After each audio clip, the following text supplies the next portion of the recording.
What's going on today?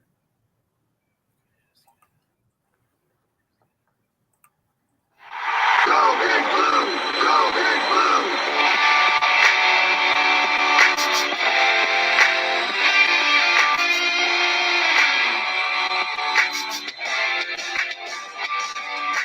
Go Big Blue! Go Giants! Go Big Blue! New York Giants! God, it's great to be a Cowboy, isn't it? This is how we do stuff. This is the Cowboys. We're trying to do something. Really, it's time to lead the football team. It's time. It's your time. It's our time right now. It's our time right now. It's our time right now. It's our time right now. It's our time right now. It's our time right now. He was a Giant, and he was a Cowboy. Now these two former rivals have joined forces to bring you the most insightful, perceptive, and controversial sports talk podcast in America. Former Dallas Cowboys defensive end Jim Jeffcoat locks horns with former New York Giants wide receiver Byron Williams. And now, here's Byron Williams and Jim Jeffcoat.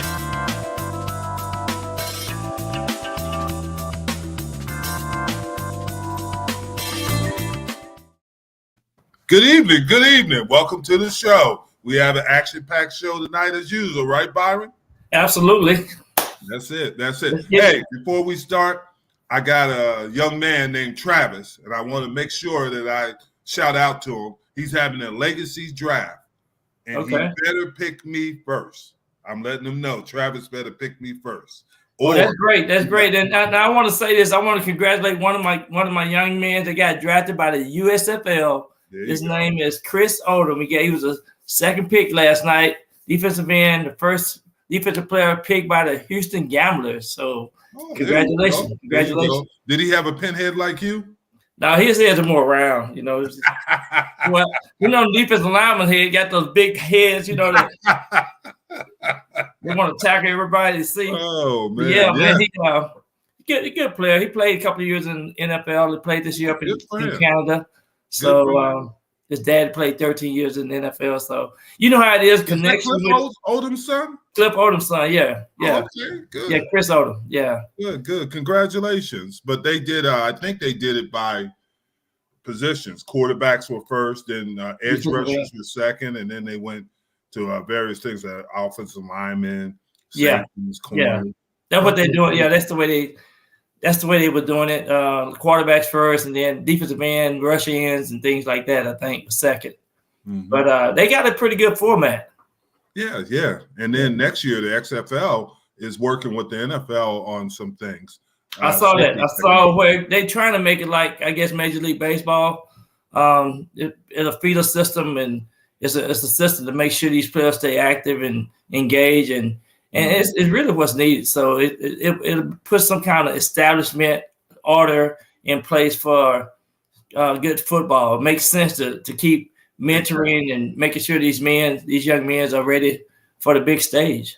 Exactly. And what I enjoyed about the XFL is what you said, but when they started the week after the Super Bowl, and they were done by April. So if a kid had the opportunity to go to an NFL camp, he had the opportunity to rest too. And we had a couple that did play in there who actually is playing. Jordan Tamu, who went to Kansas City.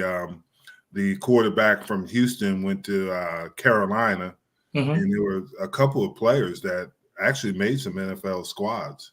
So it's really good. And plus they keep you in shape, keep you engaged, and you never know when you get that call, and then the NFL can bring you and put you on the practice roster for a week. It's a good connection.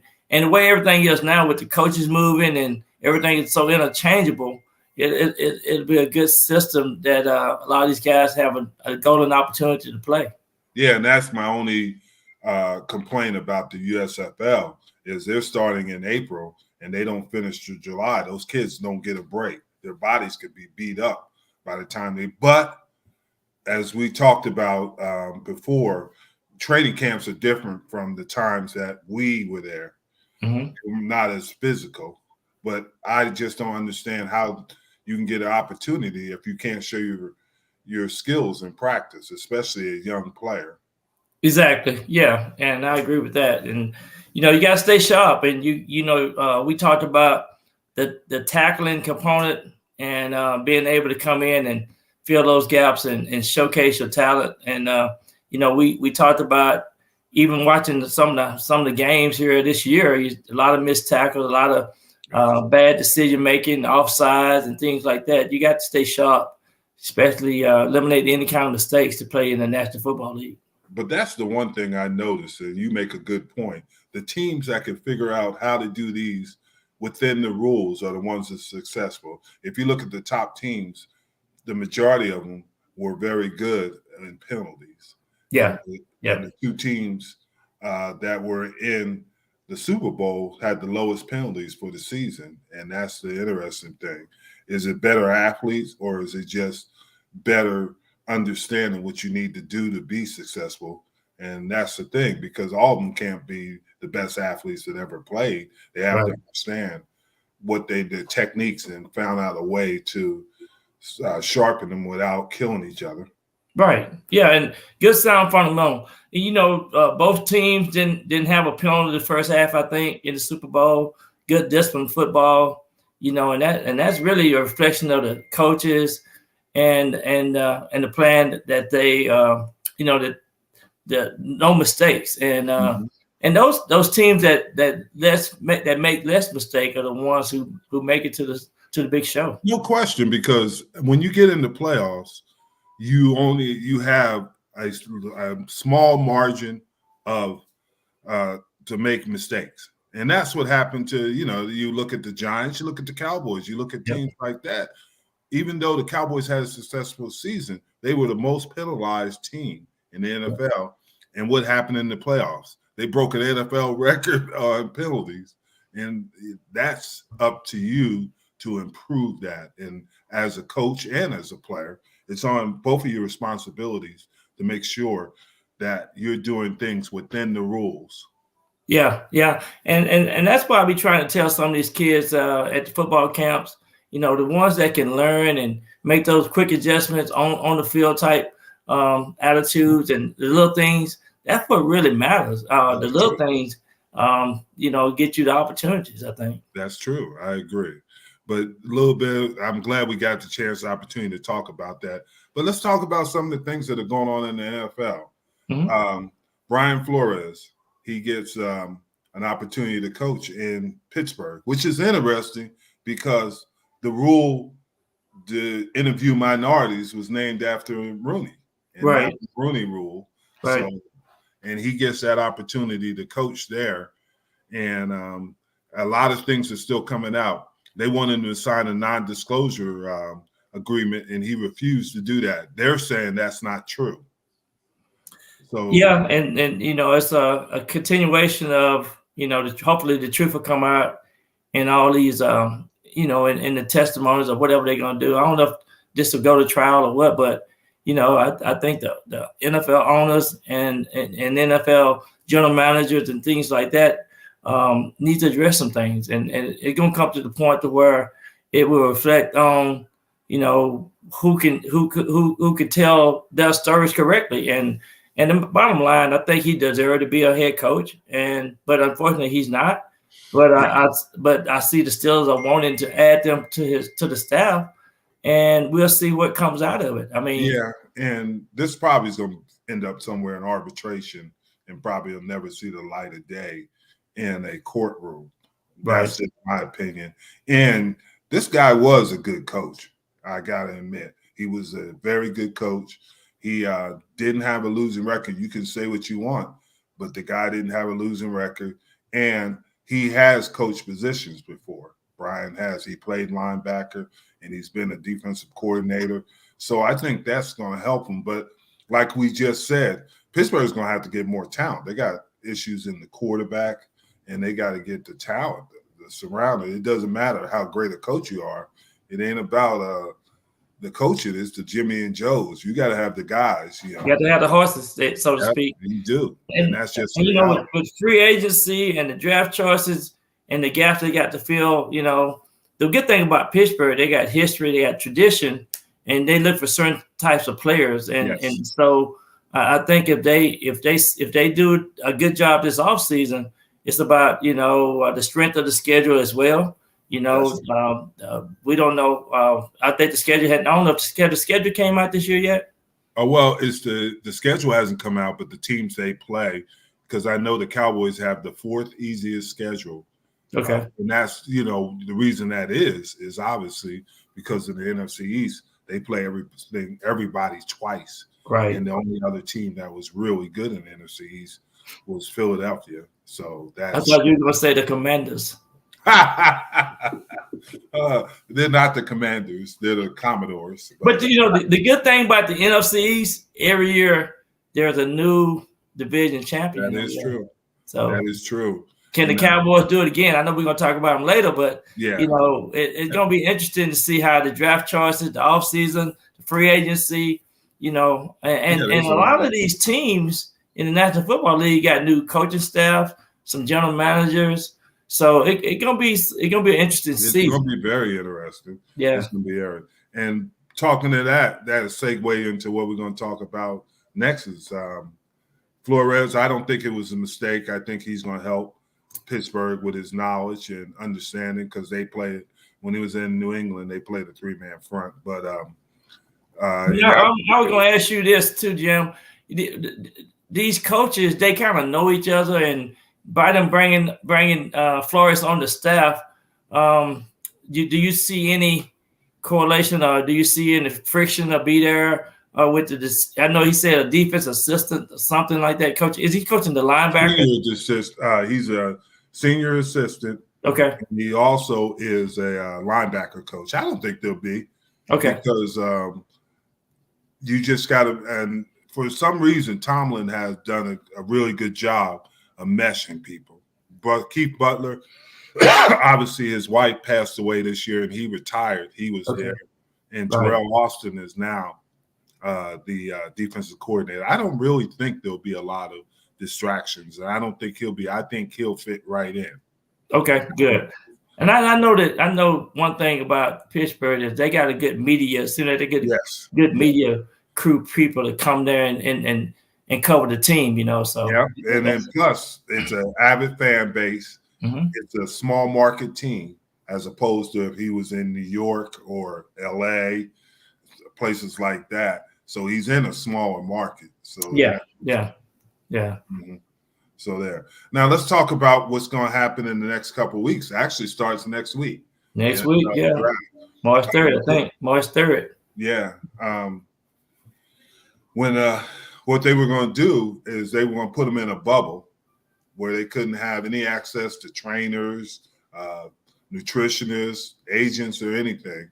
And the agents got together, and 155 players weren't going to go there. I mean, they weren't going to be involved in the draft, there's a lot of stuff, as you know, goes on. You were in the drafts with me. We came out the same year, and there's a lot of things going on. The fortunate thing for them, if you remember, we had 3 places we had to be. Right. I mean, we had to be in, Detroit?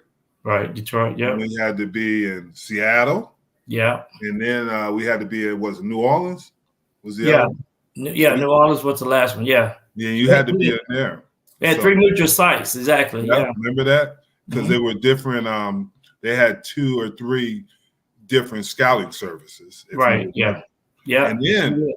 And then you had to go through it. I didn't do it because it was too far.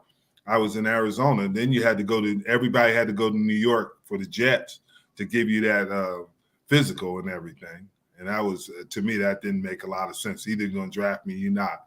And I didn't have any injuries.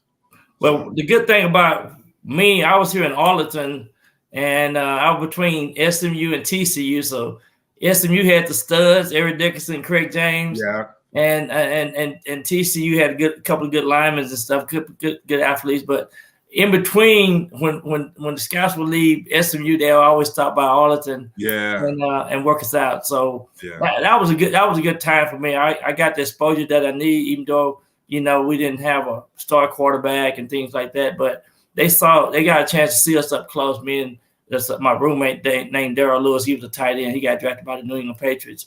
Yeah. But we was able to showcase our talent, which was good for us. But yeah, it's a whole different time now, though. It's everything is instant. They know what you eating yesterday and everything else. Exactly. And it was kind of funny. Now they talk about all these bench press. Shoot, I did the bench press. I think I benched 225 at that time 15 times. I wasn't worried about it. Yeah, I knew I could run and I knew I could play football. That's all I cared about. The bench press wasn't the farthest thing from my mind. And then I didn't do interviews. You did, I went out there and worked out, and I didn't do any interviews. I at this time now they do the film studies on you and everything. They ask you questions. Jackson went through all this, so I got a kind of insight on it. It was different from when I came out, and his was a little bit more intense. Right. Obviously, he benched more than mine. He had 2 torn pecs, and he still benched more than I did and everything. He ran really well, but it's like you said, it's different when you get in there and you have the spotlight on you. I knew the spotlight was on me because they expect you to jump higher and run faster, and sometimes you never know what's going to happen when you get out there. It's kind of like being at a golf tournament. Now I understand the pressure that Tiger Woods or Phil Mickelson go through because everybody's eyes are on you. They're on top of you, huh? Yeah, exactly. And you go through the drills. Yeah. But I when I did it, I thought of it as a football game, and I was going to do it like a football game. Where I was going to compete and make sure. For me, it's the nervousness and being able to think quickly and make those adjustments, being able to learn on the fly, being able because being a receiver, you got to make the adjustment. They might throw a different coverage on you, and are you on the same page with the quarterback? And that's then true. Your drop balls and things like that. Sometimes your hamstring might be feeling tight. You don't want to pop that hamstring. So it's a lot of things that goes on in your mind. But now, man, it's you have to be a well-oiled athlete to make it through, Yes, because you're right. You have to train properly. You have to make sure you're taking the proper nutritions and things of that, as opposed to you just went there.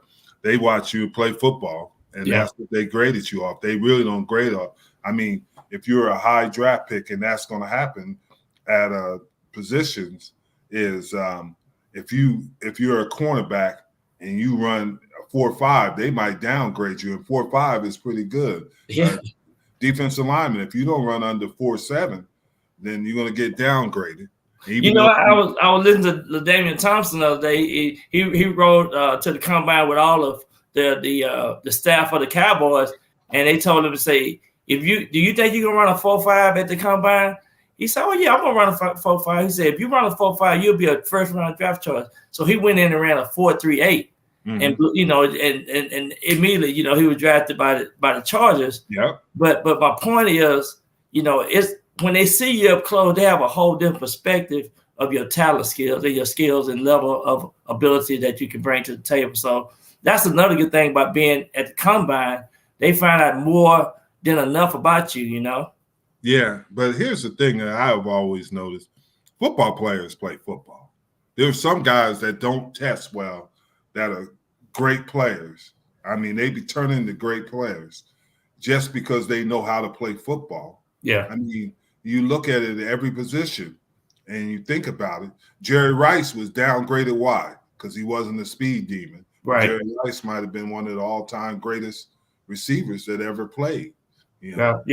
There's guys like that. I always used to think about this. Sometimes they might need to start testing guys with their pads on and with their pads off, because it's a whole different demeanor. Then some guys can't get off the bump and run, Yeah. And so there's a whole lot of things that goes into evaluating these players. Yeah, and then some people test well. I mean, you look at some players, they just they can go out there, but they can't play football because they can run fast and do things, but they have to be able to. I think that's a lost thing. And it's just like the two top defensive linemen are a guy named Hutchinson. He's Yeah, from yeah, Minnesota, Michigan, and then you have Thibodeau, who's from Oregon. right. And it's how hard do they play? That's what I want to know. How And then can you play with injuries? exactly? Can you play the left side? Can you play the right side? You know, Yeah. and do you and how quickly you can learn schemes? Yeah, and here's another one is Pittsburgh. Their quarterback Pickett. They Yeah. were talking about his hands are too small. Yeah, I mean, I just started thinking about that. Well, if he can make plays, he's had small hands the most of his life. Do you have to have huge hands to be a great quarterback? I'm sure there's been quarterbacks that have been successful that don't have big hands. You find ways to get around that. You love to have the perfect quarterback, and Yeah. he's 6'3", 6'4", about 230 pounds. Josh Allen. yeah, Josh. Oh, But only thing I ever remember is this: we had this guy that looked like Josh Allen, mhm. and he looked great in practice. He got into games. This was at the University of Houston. Yeah, And he couldn't function. He couldn't play, just like you said. He couldn't make the plays. Well, we also had Case Keenum, and the offensive coordinator, who's the head coach there now, Dana Holgren, wanted this other guy. But Cliff Kingsbury told him that Case Keenum is way better because, just like you said, Case could think on his feet. right. And Case has been in the league for quite a while because he could do those things. Right. And there's a lot of players like that. The majority of players are not going to be Myles Garrett. They're not going to be Devontae Adams. They're going to be somewhere in between. I was gonna say, if you look at Colt McCoy, he's one of those type players. He get great backup. He was great college player, but he fits into the equation of if I need a good backup, experienced backup, and some of the things that he can do. So yeah, that's really what these teams have to consider. And when you go on to these teams in their draft rooms, they got all kind of numbers Exactly. and things on these players. It's really fascinating to see how they rate these guys. It is, because I never forget. I coached for the Cowboys and coached in there. Bill Parcells' system was very unique in this system. He had parameters which he drafted players at each position. Yeah.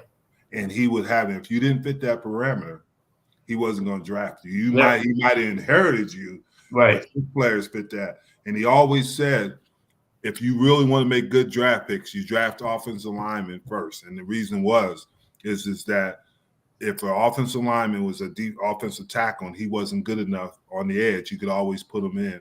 And the majority of them last 10 years playing. Yeah. He didn't like he didn't like drafting quarterbacks high, which is kind of unusual because he said that creates other problems. And he thought running backs were questionable with high picks. And he picked Rodney Hampton. Yeah.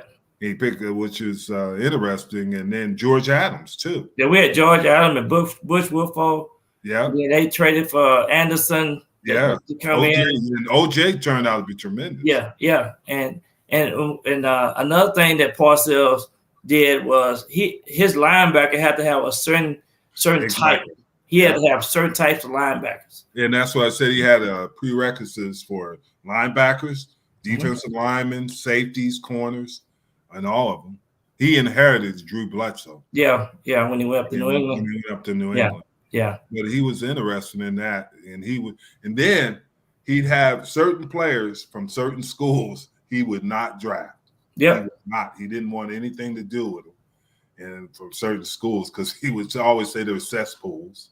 Certain schools that Parcells. Oh yeah. He wouldn't do that. He wouldn't. He said, "Nah, we're not taking him, no matter how good he was." Yeah. And that was his thing. And he had his own philosophy about everything. Yeah, but that was interesting. He loved the draft now. Yeah. And he would want you to write detailed information on each player that you were obviously looking at. And he didn't want just say, hey, they're good and they can do this and that. He wanted detailed notes on them. I tell you another thing for us receivers, you don't make no mistakes. You don't miss no assignments. Yeah. I mean, if they call a play and you're supposed to make an adjustment, I've seen players get up out of there because he wants smart players, intelligent players. That's why those penalties is a key factor with him as well. Exactly. We got G-Man up in there. What's up, G? Sneaking? The Giants, baby. What's up, G? But you're right about that. It doesn't matter what position you are because, like you said, with the wide receivers, everything with what they have to do is the same on D linemen. Because if you're jumping off sides all the time, obviously you're hurting your team or doing things that are not helping your team. Then that's going to happen. But I was gonna say we need to go into this room, like quarterback rooms, receiver room, D-line room. What do you think about these different rooms? We got Jimmy G and Russell Maryland, and what do you think about some of these quarterbacks? That's all this. Russell Maryland is a quarterback. Russell Maryland. Hey, Russell Wilson. Russell Maryland got that beard. Have you seen? I know. TD Jakes. He got that TD Jakes beard. Yeah. But Jimmy G, now they're saying that he could possibly stay in San Francisco because Joe Montana and Steve Young are saying they don't think Trey Lance is ready. But you never know. Like I think you said this, how a young player is ready until he gets in the fire and know he's going to be the guy. Yeah. I foresee Jimmy G going either to Washington or Carolina. And what do you think about New Orleans? New Orleans is a possibility. Okay. But do they have enough draft capital to get him? That's the question. Yeah, that's another thing. That's going to be the issue for everybody. New Orleans, I mean, they possibly could. I'm not sure. I haven't looked at their what they have in draft picks. But Washington is actually in the best situation to take a guy like Jimmy G. Yeah. Carolina last year took the Jets' former quarterback. And I don't know if they have enough to put out there. They could give him Christian McCaffrey, and I don't know how he could be if he could stay healthy in their system. Yeah, he could be effective, Christian, because they could use him. I think Washington is good. Is a good team right now. They were really close last year. They were. They well. So and the quarterback position is what they struggle with. Yeah, and that's the thing. Yeah. That's it. But they got other issues because they got all those number ones, and at some point they're gonna have to pay the piper. So they're gonna have to get rid of those kids, or they're gonna have to figure out a way to keep most of them. They're gonna probably keep. They're talking about they want to keep Jerron Payne, the defensive lineman. Yeah, and have somebody else they want to keep. Terry McLaren. The receiver. Yeah. So they want to see him and everything. But and then back to Russell Wilson, you asked about him too. I don't know. I really don't know. He would have to go to it. That might be a New Orleans situation, but he's going to have to go to an established team, and you better win now. Yeah, it's all about now. It's kind of what the Rams did. They made some certain case scenario, brought certain players in, and they were going for the Super Bowl. Yeah, because you want to be close to it, and then you got two quarterbacks that are in their fifth year, Lamar Jackson and Baker Mayfield. And I know I don't think they're gonna let Lamar get to, but I think you mentioned this too. With Lamar, that's a unique situation because if Lamar, we've seen it over the years, other than Donovan McNabb and Randall Cunningham, those quarterbacks who do what they do don't last very long. And that might be a situation where you get with Saquon Barkley because being a running back and he's getting injured all the time. Zeke Elliott, these guys don't last long because they're taking a pounding. And we've seen it through the years on these quarterbacks. And we talk about they want mobile quarterbacks, but obviously you pay a price for being a mobile quarterback. You definitely do. And the good case scenario, you need two good running backs. And if you look at the Bengals and Run and Mixon. I mean, they had good combination. You look at the Cowboys with Elliott and those guys. With the Cowboys, they got a good combination. Two good backs to spell each other is the key. But you also got to have protection for the quarterback. I mean, you really do. So, what you think about Kirk Cousins? You know what I think about Kirk Cousins. He's a coach killer. He's a coach killer. And everywhere he's been, those coaches, he's there with the coaches. I mean, he's a coach killer. I think he has talent. There's never been a question about his talent. But I think he's a big-time me guy. Yeah. It's not about team. And him. There's no I in team. It's just me. So. Well, he gonna be making 40. I think his salary is like 45 point something this year against the salary cap. So he's up in the top 3 in the echelon. And that's kind of interesting. It was like, I think 4 or 5 guys that are going to be making more than Patrick Mahomes. Yeah. And if Aaron Rodgers was to get franchise, he'd be making $49 million. Can you imagine? Yeah. I'm not a big Kirk Cousins fan. Yeah. And the good thing about Aaron Rodgers, man, he can make any decision that he want to make. He could. Yeah. He set it up like that, so he did, and he could make it. But the way the salary cap works now, they always have a way to get out of problems with it. That's the big one. And they find a way to get out of it. But he could get out. They could find a way to make him happy. But if they're going to make him happy, they better make Devontae Adams happy. Yeah, exactly. Close him and Randall Cobb are, and things like that. So he holds all the cards, like you said. Now back to what we were talking about was Baker Mayfield. Mm-hmm. Do you let him play out his 5th year, or do you sign him to a new deal? Man, that's one of those decisions that I have to be right there in the locker room and being close to the organization just to see. I think they had made a decision 3 or 4 years ago to build a team around him, and I just think they fell off the radar last year at the end of the season. I mean, if you're a leader and you are a franchise quarterback, and we're gonna build this team around you, you got to put up more numbers than what he did, this past year. So that's one of those things that they got to make a good decision on. But his stock done dropped a little bit. Just my point of view, I think he's I don't know if he needed a couple more receivers or the style of plays that they're calling not suitable. I just think they was real close, and they should have been in the playoff. They had enough people in place to be in the playoff.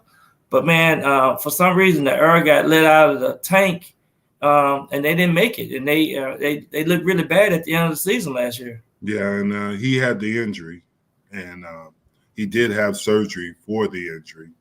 But this is a prove-it year for him. And even really to a sense is for Lamar Jackson. Yeah. Because we talk about some of the great things he does, but he still struggles in areas, and Baker does. I think Baker is making more impact in commercials than he is on the field.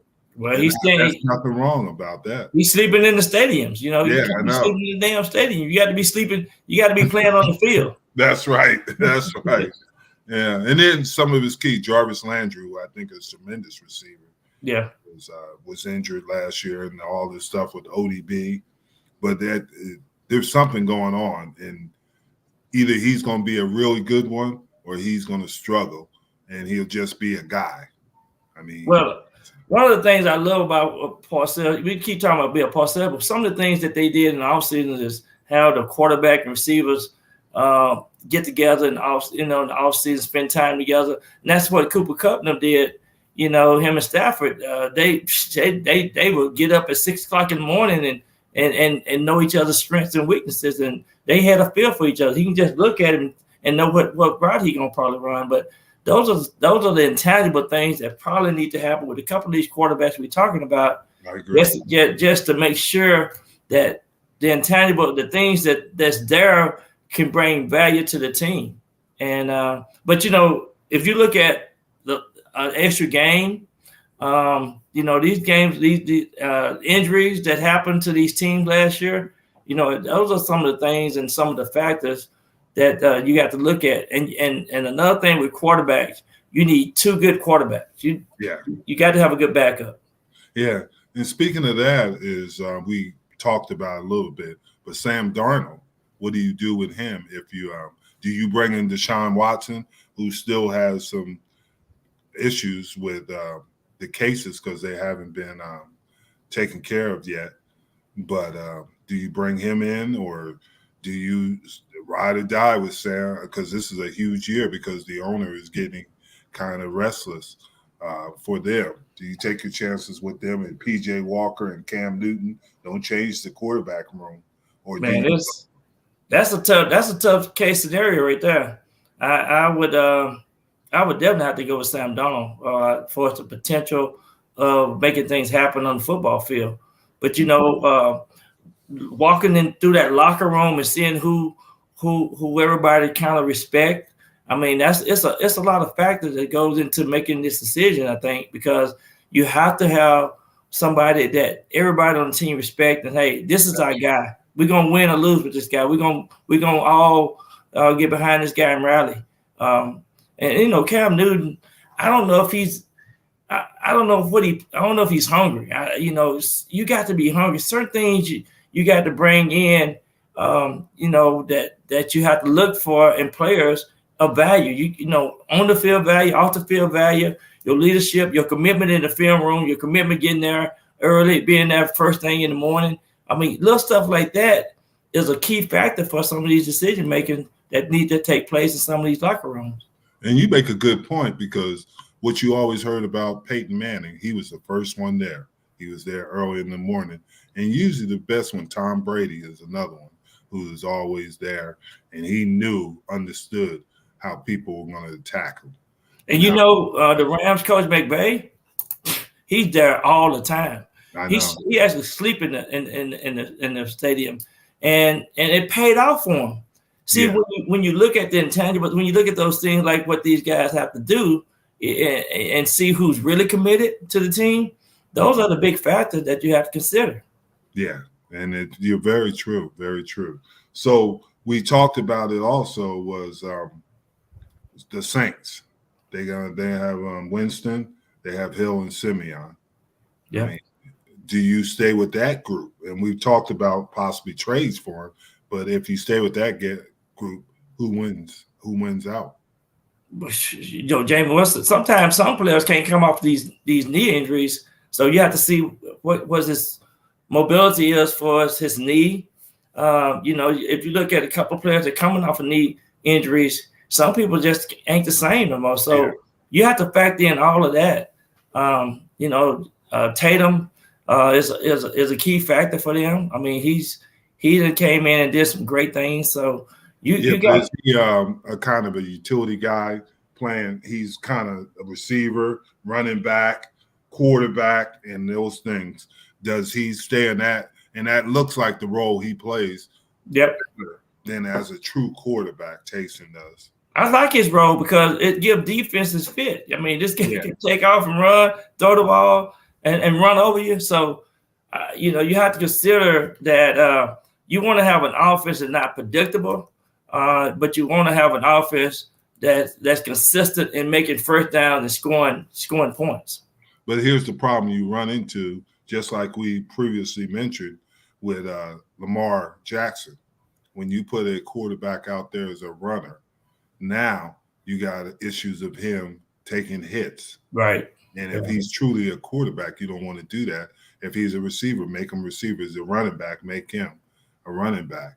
Or he could be both. He could be similar to Debo. Right. As opposed to a quarterback. I want my quarterback protected. I mean, you look at the quarterbacks that for the majority, not all the time, but the majority that win the Super Bowl are more pocket passers, even in this era. I know Patrick Mahomes did it early in his career where he won a Super Bowl, and he's a little bit more mobile. But the Tom Brady's, the Matthew Staffords are not mobile. The quarterback for the Bengals, he's not a mobile. You wouldn't call him a mobile guy. I mean, Doug Williams wasn't. I was going to say this. If you look at your top 10 teams, the quarterbacks, the ones that played all year, was the ones who got to the playoffs. If you look at the quarterbacks and the consistent play of your quarterback. So if you factor in that, then that right there determined your destiny for us to play off and championship run. So you have to have that quarterback in place. I agree with you. I agree with if you do, you got to have that guy, and you got to surround him with things. Talking about Russell Wilson, I don't think he, other than Metcalf, he didn't have a lot of stuff on offense. I mean, he was really dealing with aging players. The running game was a struggle, the offensive line. And I got theories about why the offensive line struggles. We'll talk about that a little bit later. But and then their defense struggled. I mean, you can blame Ken Norton all you want, but that's not the factor. They had other issues. They didn't have players that they had. They didn't have the players they did when they were winning Super Bowls. I mean, another thing that I saw with the Seahawks was they didn't tackle. That was what they were known for. Exactly. They didn't tackle, and then they didn't have no sacks. I mean, the defense just looked completely, like another team. It's like they did. So I don't know what happened. Somebody let their out of them or what, but it just seemed like two different teams from the beginning of the season toward the end of the season. Yeah, and here's the thing I've always noticed about really good defenses. Mm-hmm. They either have ball-controlled offenses or they have, still in this day and age, they have offenses that could take up time. So you don't have to be on the field. Or you could have, even if you looked at the Rams, I mean, any team with Aaron Donald and Von Miller, and other than last week, Jalen Ramsey, they can shut you down at any time. But they also could score points with Cooper Kupp, Jefferson, and ODB. They were all playing well at that time. And they had not a great running game, but like you said, they had three backs that they could put in. And they weren't effective, but they didn't kill them. I want to say this about Jalen Ramsey. He came out way before too early in the Super Bowl, and I think he sapped all his energy. Mm-hmm. And he don't know when you got a rookie receiver and the receiver that they have with the Bengals, you better just stay focused. You need to reserve your energy. That's and right. he overstepped his boundary just thinking that he gonna shut these guys down. But he was shown that these guys are competitors, and they gonna challenge you every play. Yeah, and they listen to the press clippings. Yeah, they listen to press clippings instead of what was going on. Let's talk a little about the Giants news. Mm-hmm. Here's the thing: is that do you think players from these teams that the coaches came from, do you think they're going to follow them into New York, or do you think New York has got to? I still think there's a chance for Daniel Jones. Saquon Barkley backs scare me a little bit because I know that it's just being around them. Other than I've been around Hall of Famers and Tony Dorsett and Emmitt Smith, but the majority of them, that is a physical position even today, and they just don't last long. Yeah, we talked about that running back and going into the 5th, 6th, and 7th season. It's a little different than when you be in your 3rd season, 4th season. So it's something that the Giants gonna have to evaluate. If they might want to trade him. I don't know. That's an option. Yeah, but who's going to take him? Well, he's still in his first contract, so you right. To pay him. Yeah, so you could get away with it. I would still have to have him on my team and just continue to build my team around him because he's just a special athlete. I just think he still got it. Yeah, and then the new GM said that they're gonna have to make some tough decisions on the salary cap. Yeah. and that's going to be interesting. I was kind of shocked when they said that because the Giants hadn't won in such a period of time. I think they had one winning season in the last 10 years. Am I correct? Yeah, they at the bottom of the barrel. So why would you have salary cap issues if you've had that? I think they signed a lot of players last year that end up on injured reserve or got hurt almost every other week or whatever. Mm-hmm. And they got some receivers overpaid that hadn't produced. Their defensive backfield is pretty getting paid. Bradbury and those guys. So you don't have to consider cutting and dicing some of that fat off. I see, because now we can go on to the next thing is the Cowboys have the same issue. Right. Everybody's blaming it on Dak, but Dak's contract is such that he always be negotiated his contract so he can keep players. The Amari Coopers, who I have questions, is he elite receiver? And we talked about that last week. Keep some of the defensive players. Randy Gregory, DeMarcus Lawrence, and he is willing to renegotiate his contract.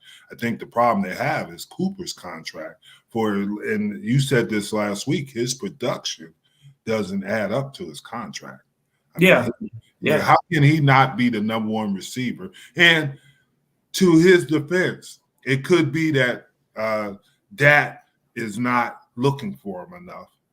And Dalton Schultz is up too, and they're going to have to make it. They're not going to franchise him. They could lose him. And in the last couple of years, the Cowboys are not noted for being big in free agency.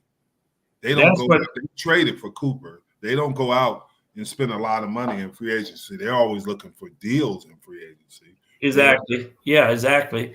And I think Cooper going to have to. Something need to be addressed with his salary.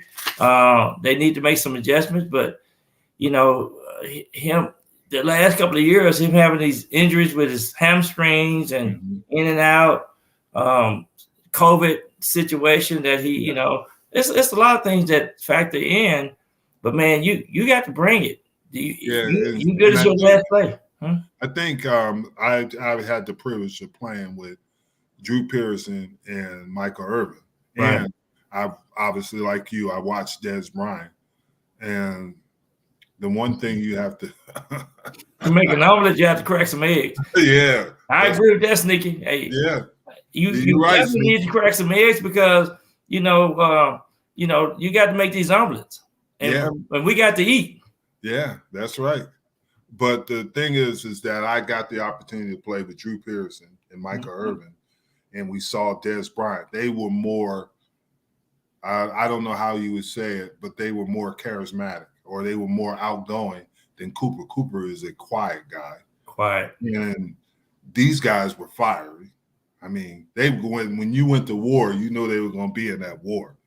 And that's maybe we need to get him some hot sauce before you get out there on the football field. Make him hot, make him talk, and make him, be we don't come sit on the bench. Exactly. Come on. This is not football. You got to be excited about making some plays. Yeah. And he's a Pro Bowl type guy. He's very. There's no question about it. Nobody's questioning his ability. Yeah. His approach to the game, and some guys are like that. But the great ones that I've seen in play, they have a different. They're bigger than life. The great ones that I've been around, they're bigger than life. The Andre Reeds, I played with him in Buffalo. Yeah, and things like that, and things that they're bigger than life, and they think they're bigger than life. They play like it. The bigger the game, the more excited they get for it. Exactly, and they want the ball. They want the ball. Give me the ball because I'm going to make the play. Yeah. I don't care if I'm triple team, or whatever. That's it. So just put it in my area to see what happens. Yep. And that's the thing. But it's going to be interesting, just like you said. Earlier in the show is that no team in this era or the last couple of years have repeated as champions. Yeah. The Cowboys have the fourth easiest schedule right now, but that doesn't mean it. And you have New York that has a whole new Brian DeBall up there. You have Washington, the Commanders. They're going to start the season off having Lionel Richie sing from the Commodores. He's going to do the national anthem. But that's going to be some funny stuff.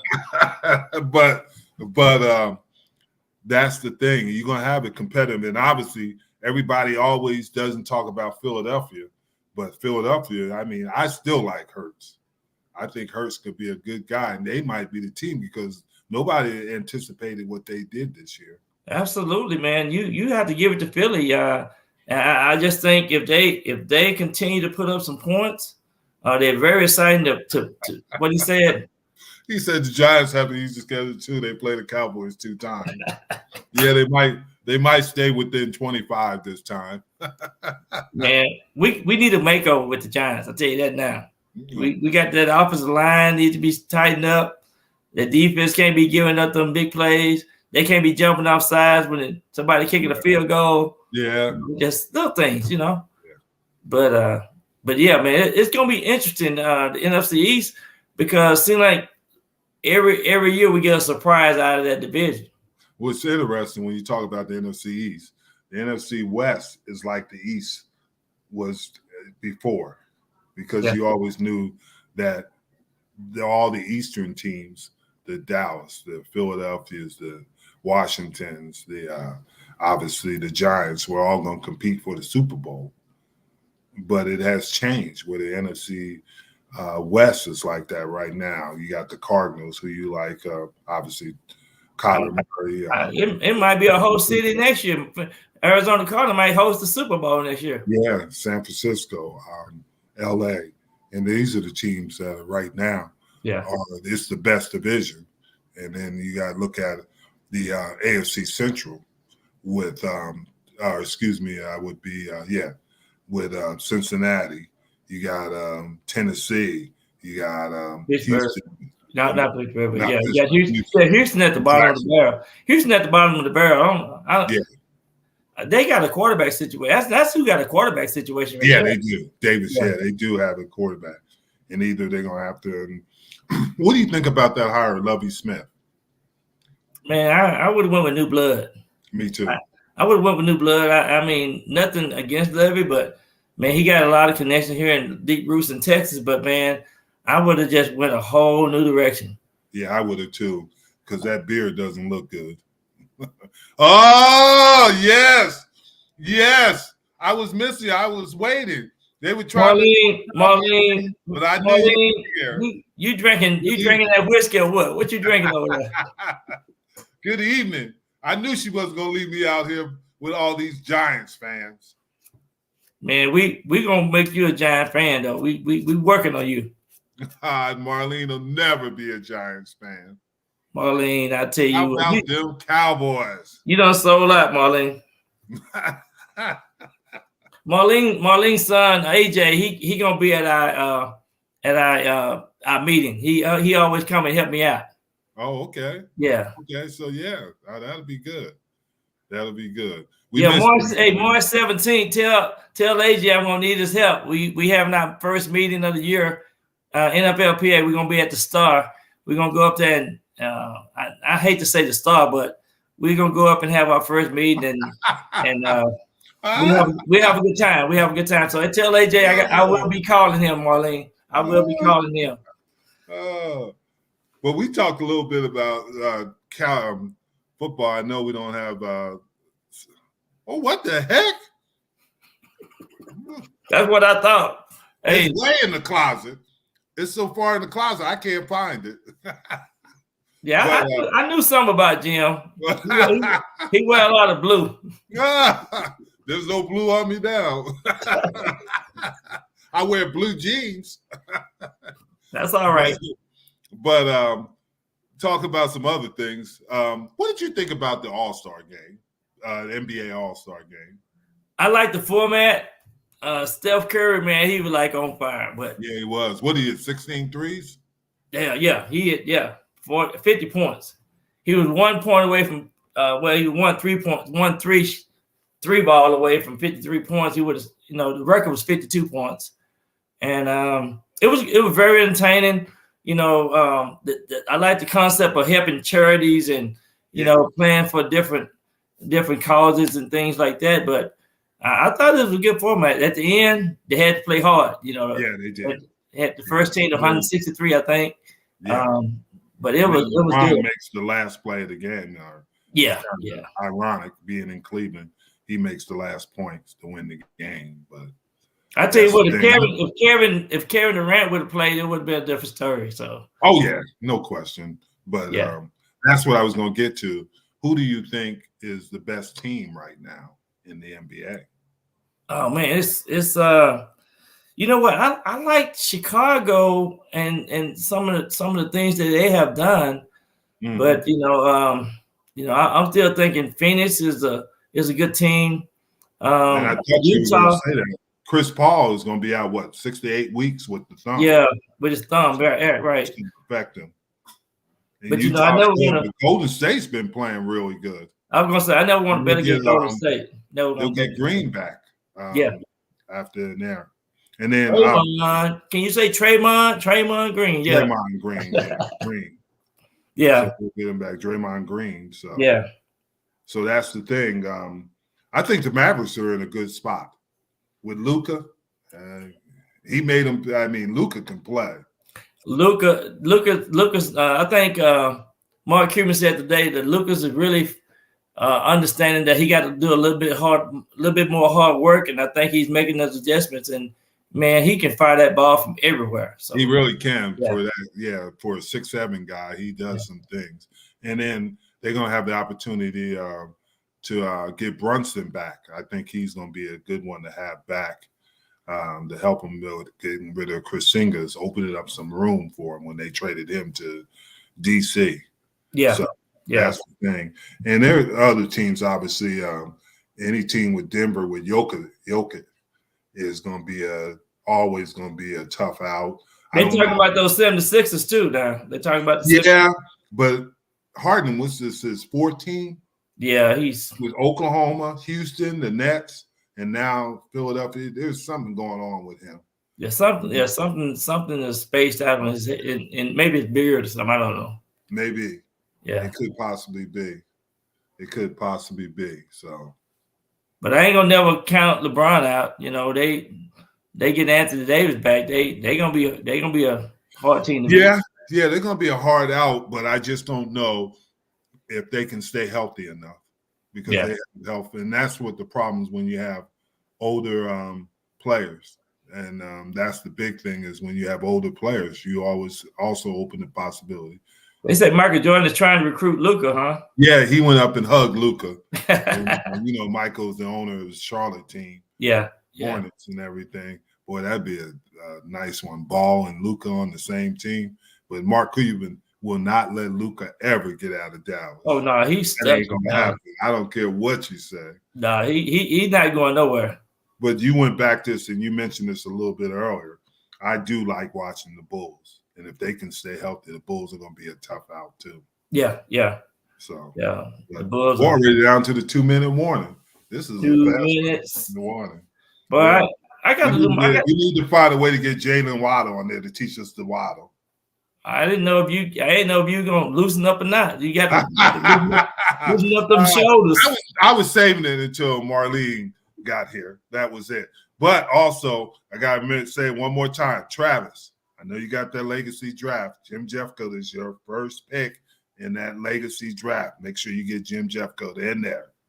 But then we're going to work on our waddle. I'm a waddle. I waddle anyway.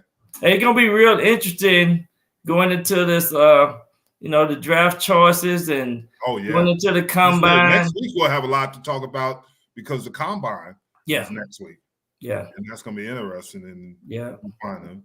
Man, we're at the victory formation already. Man, victory is what we're talking about, Oh, man, I tell you. Thank you for coming tonight. We love our fans, man. Yes, we do.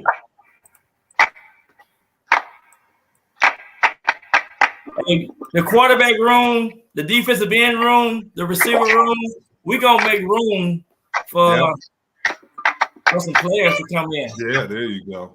We both teams need them. Yeah. Yep. Have a good evening. Have a good evening.